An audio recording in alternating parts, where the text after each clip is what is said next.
नमस्कार ओडिशा मु स्वागत करुच्ची मो ओडिशा न्यूज को चलते 5टी मुख्य खबर उपर नजर पकाइबा। उपहार स्वरूप नेपाल को भारत देला 35 आम्बुलांस 66 स्कूल बस। काठमांडू थिबा भारतर दूतावास नेपालर विभिन्न जिले में स्वास्थ्य एवं शिक्षा क्षेत्र में कार्य करुवा विभिन्न संगठन को 35टी आम्बुलांस एवं 66टी स्कूल बस उपहार देइछन्ति। नेपाल रे भारतर राष्ट्रदूत नवीन श्रीवास्तव नेपालर अर्थमंत्री वर्षमान पुनःଙ୍କ उपस्थिति रे गाड़ी गुड़िकर चाबी हस्तांतर करिछन्ति। भारतीय दूतावास कहिछि जे रविवार हस्तांतर करा जायथिबा 101टी यान मध्यरु 2टी भूकंप प्रभावित जाजरकोट एवं पश्चिम रुकुम जिला को दिया जायछि। चालिथिबा विभिन्न प्रकल्प रे भारतर सहायता को नेपालर अर्थमंत्री प्रशंसा करिछन्ति।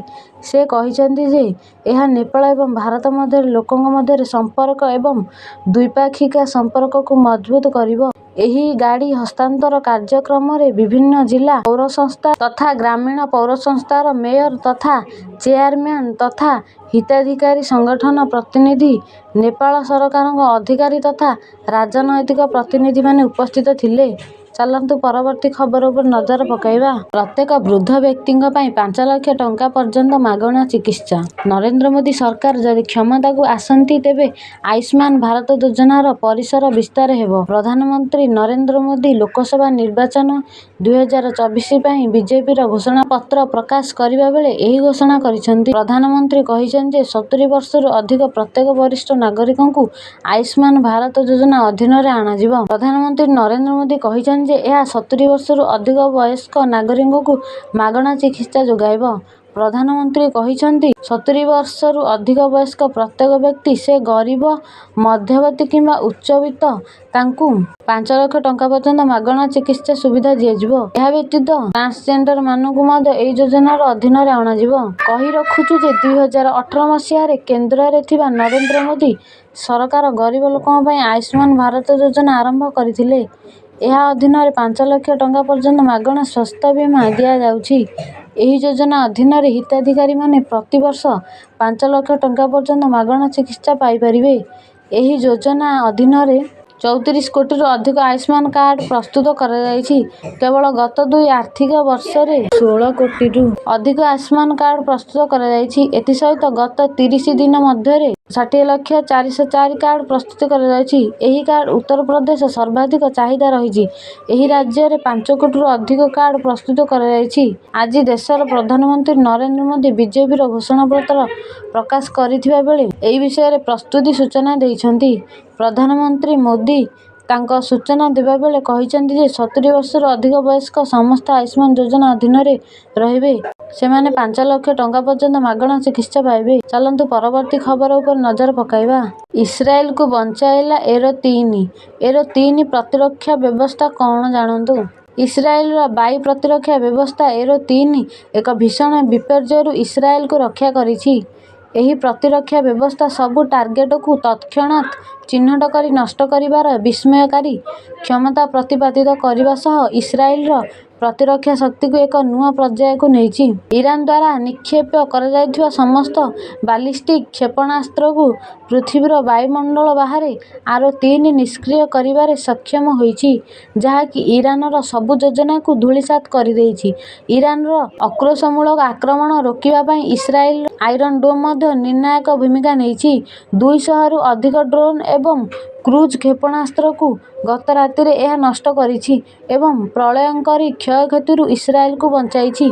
ईरान द्वारा निक्षेप करा जायथिबा बेले समस्त बालिस्टिक क्षेपणास्त्र वायुमंडल बाहर किछि निष्क्रिय हेबाकु अमेरिका अद्भुतपूर्व बोली दर्शाइछि।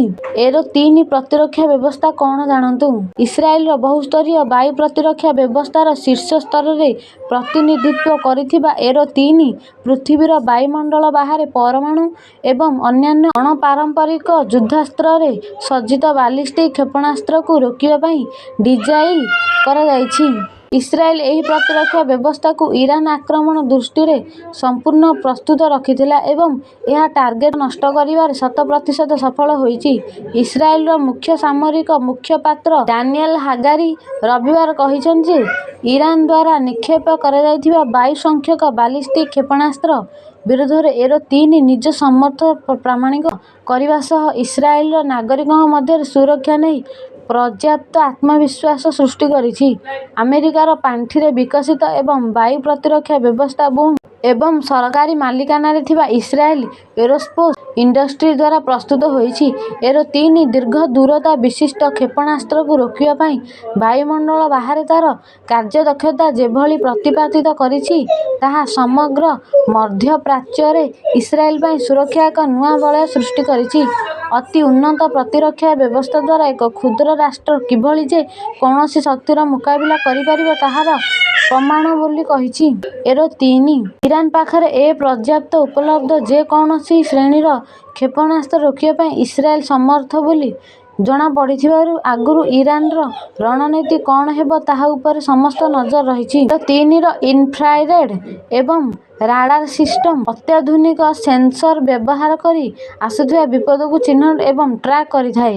ଗତ ରାତିରେ ଏରୋ-3ର ଇଣ୍ଟରସେପ୍ଟର କ୍ଷେପଣାସ୍ତ୍ରଗୁଡ଼ିକ ହାଇପରସୋନିକ ବେଗରେ ପୃଥିବୀର ବାୟୁମଣ୍ଡଳକୁ ବାହାରିଯାଇ ଇରାନ ବାଲିଷ୍ଟିକ୍ କ୍ଷେପଣାସ୍ତ୍ରଗୁଡ଼ିକୁ ନଷ୍ଟ କରିଥିଲା। ଅତ୍ୟାଧୁନିକ ରାଡାର ଓ ଅତି ଶକ୍ତିଶାଳୀ ସେନ୍ସର ଦ୍ୱାରା ଏହା ସମ୍ଭବ ହୋଇପାରିଛି। ଚାଲନ୍ତୁ ପରବର୍ତ୍ତୀ ଖବର ଉପରେ ନଜର ପକାଇବା। ପଞ୍ଚାୟତ ଅଫିସରେ ନିଯୁକ୍ତି ସୁଯୋଗ କ'ଣ ରହିଛି ଯୋଗ୍ୟତା ଚାଲନ୍ତୁ ଜାଣିବା। ପଞ୍ଚାୟତ ଅଫିସରେ ଚାକିରି ପାଇଁ ବିଜ୍ଞପ୍ତି ଜାରି କରାଯାଇଛି। ଉଭୟ ମହିଳା ଏବଂ ପୁରୁଷ ଆଶାୟୀଙ୍କ ପାଇଁ ନିଯୁକ୍ତି ସୁଯୋଗ ରହିଛି। ଯେଉଁମାନେ ସରକାରୀ ଚାକିରି ସନ୍ଧାନରେ ରହିଛନ୍ତି ସେମାନଙ୍କୁ ଏହା ଏକ ସୁଯୋଗ ହୋଇପାରେ। ଏହି ନିଯୁକ୍ତି ପାଇଁ କ'ଣ ଯୋଗ୍ୟତା ରହିଛି ଓ କ'ଣ ମାନଦଣ୍ଡ ରହିଛି ତାହା ଜାଣିବା ନିହାତି ଜରୁରୀ। ତା ସହିତ ଏକ ନିଯୁକ୍ତି ପାଇଁ ଆବେଦନ ପ୍ରକ୍ରିୟା ବିଷୟରେ ବି ଜାଣିବା ଜରୁରୀ। ପୁରୁଷ ତଥା ମହିଳା ଆଶାୟୀଙ୍କ ପାଇଁ ଅଲଗା ଅଲଗା ପଦବୀ ରହିଛି। ମୋଟ 6,570 ପଦବୀର ଆବେଦନ ପାଇଁ ଆହ୍ୱାନ ଦିଆଯାଇଛି। ଏହି ନିଯୁକ୍ତି ବିଜ୍ଞପ୍ତି ଦେଖିବାକୁ ଅଫିସିଆଲ ୱେବସାଇଟ ଭିଜିଟ୍ କରି ପାରିବେ। ନିଯୁକ୍ତି ସମ୍ବନ୍ଧିତ ସମସ୍ତ ଗୁରୁତ୍ୱପୂର୍ଣ୍ଣ ସୂଚନା ନୋଟିଫିକେସନ ପାଇପାରିବେ। ଏଥିପାଇଁ ଆଶାୟୀମାନେ ଏପ୍ରିଲ 30 ତାରିଖରୁ ଆବେଦନ କରିପାରିବେ। ଆବେଦନ କରିବାର ଶେଷ ତାରିଖ ମେ 29 ଯାଏଁ ରହିଛି।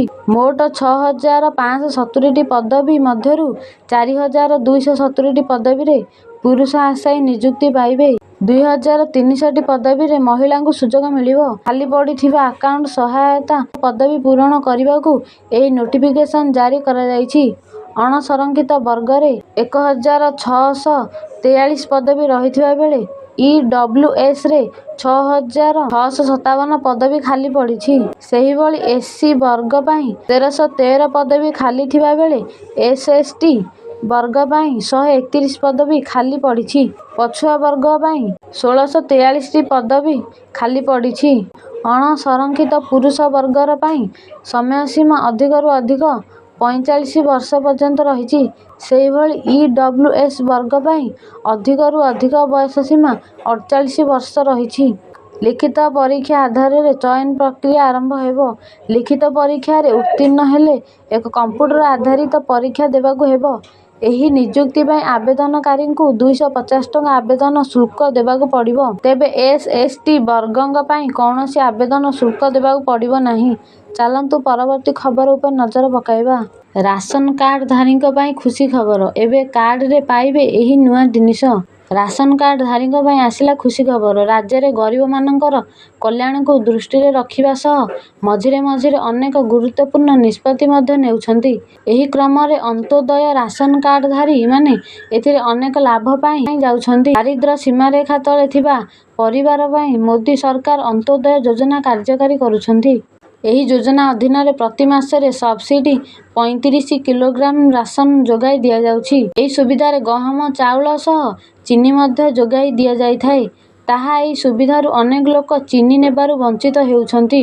କିଛି ଡିଲର ସରକାର ଚିନି ଦେଉନଥିବା କହି ବାହାନା କରି ଲୋକମାନଙ୍କୁ ଚିନି ଦେଉନାହାନ୍ତି।